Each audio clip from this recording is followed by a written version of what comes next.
Bem, amigos, chegamos ao estudo da lição número 4, a lição que vai falar sobre o dilúvio, a destruição final, a destruição universal.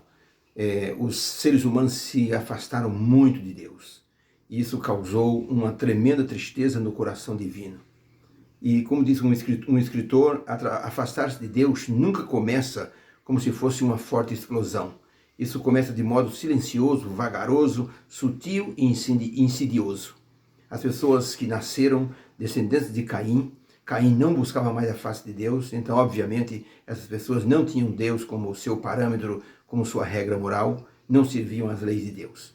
E obviamente isso trouxe uma conexão com o mal.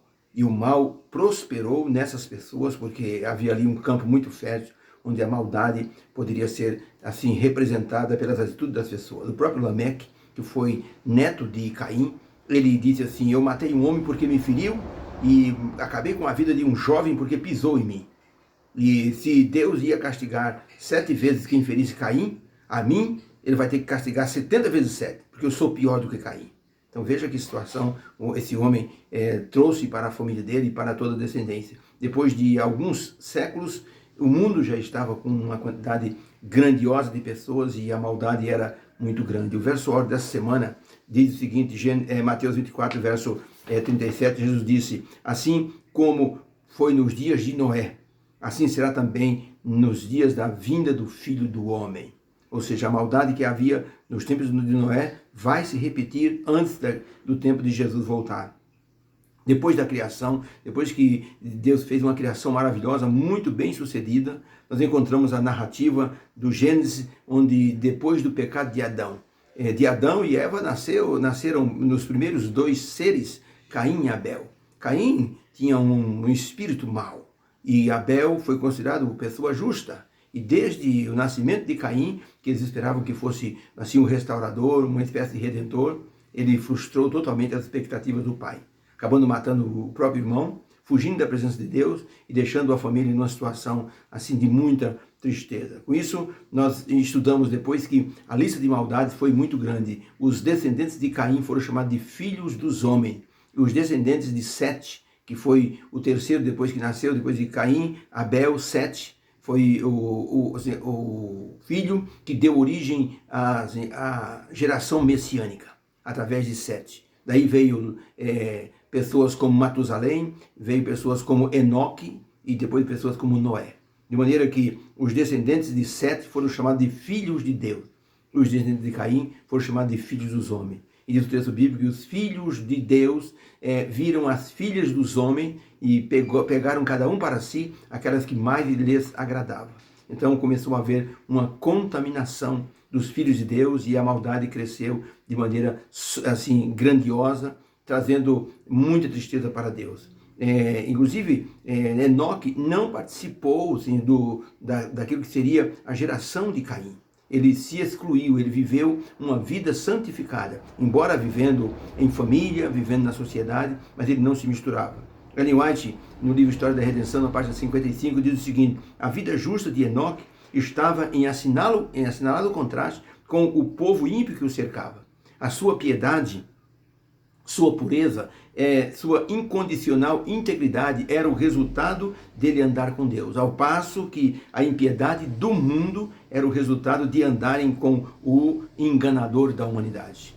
Então as pessoas descendentes de Caim, o diabo tomou conta geral e transformou as pessoas assim em marionetes e manipuladas pelo diabo, transformaram o mundo numa situação assim insuportável. Diante da maldade humana, que só aumentava, Deus ainda usou sua misericórdia. Deus procurou salvar o ser humano, mesmo nessa condição de maldade. Gênesis 6, 5 e 6 diz o seguinte: e viu o Senhor que a maldade do homem se multiplicava sobre a terra e que toda a imaginação do seu pensamento era má continuamente. Então arrependeu-se o Senhor de haver criado o homem sobre a terra, e isto pesou-lhe em seu coração. Deus se entristeceu, se preocupou com o ser humano e pensou ainda no meio de salvá-lo. E mesmo com essa tristeza, Deus viu que não dava para conviver a maldade humana com a santidade divina. Mesmo nos filhos de Deus que procuravam servir a Deus, havia muita interferência porque o diabo não dava sossego para os filhos de Deus. De maneira que, em sua misericórdia, Deus olhou para a terra e achou uma pessoa que foi chamada de Consolador, o consolo. Quando Noé nasceu, houve uma expressão maravilhosa. Gênesis 5, 28 e 29 diz assim, e viveu Lameque 182 anos e gerou um filho, a quem chamou de Noé, dizendo, este nos consolará acerca das nossas obras e do trabalho de nossas mãos, por causa da terra que o Senhor amaldiçoou. Então, quando Noé nasceu, foi como se ele fosse o Messias. Assim, Noé foi o consolo de uma geração. Por isso, quando Deus olhou e viu Noé, disse, Noé era justo e andava perante o Senhor com toda a justiça. Isso mostra que Deus ainda estava direcionando, dirigindo as coisas e procurando salvar o ser humano. O grande escritor Philip Henry, ele disse o seguinte, que quando nós nascemos de costas para Deus e de frente para o pecado. E a nossa intenção sempre foi praticar o pecado. Se a pessoa quiser mudar de vida, a pessoa tem que buscar a Deus e Deus vai então modificar a direção da vida da pessoa. Há um soldado que foi perguntado, como é que você se converteu? Ele disse, eu estava indo na direção do pecado e Jesus me deu uma ordem, meia volta, vou ver. Eu dei meia volta e me voltei para a direção de Cristo e comecei a andar na direção dele.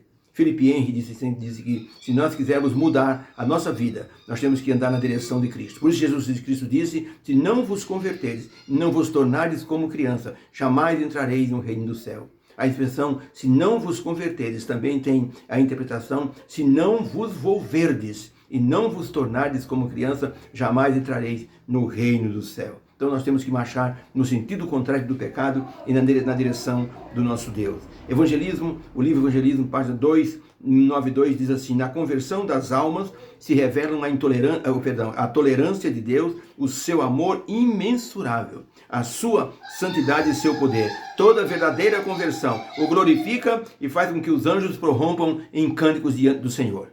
Por isso, Deus, quando vê uma pessoa se convertendo, os anjos cantam de alegria, porque ali Deus está revelando seu amor, sua santidade e a sua tolerância imensurável. Deus, em sua misericórdia, deu ao povo, antes do dilúvio, 120 anos para que as pessoas pudessem voltar para ele. Um tempo grandioso, Noé pregando, falando do que ia acontecer.